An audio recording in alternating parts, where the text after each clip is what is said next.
Welcome to the Slop Temple. We pray this video helps. You begin by confirming prerequisites: customer ID, registered mobile number, and either your debit card or account number. Next, open the PNB Net Banking portal or the official mobile app and tap New User if you haven't activated internet banking. Enter your customer ID, DOB, and the OTP sent to your registered mobile. This verifies you.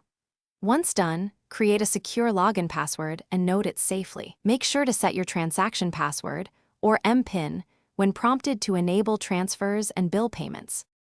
You now verify and enable key features. After logging in, complete any KYC prompts and answer security questions. Verify your email and mobile with OTPs to lift restrictions. Then link your savings or current accounts and add debit cards if required for payments. Once linked, enable IMPS, NEFT, or RTGS services and set appropriate daily transfer limits as needed. This controls risk. Finally, activate device binding or biometric login for convenience. By doing so, you reduce repeated OTPs and secure your sessions. You finish by performing your transaction.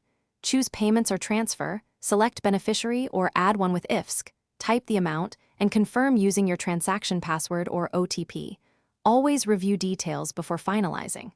After the transfer, check transaction history and download the e-statement to verify success, and remove any unrecognized beneficiaries immediately. If something goes wrong, clear app cache, retry on the official platform, or contact PNB Help Desk. Provide the transaction reference ID so they can trace and resolve the issue quickly. Thanks for watching. Consider subscribing if we helped you.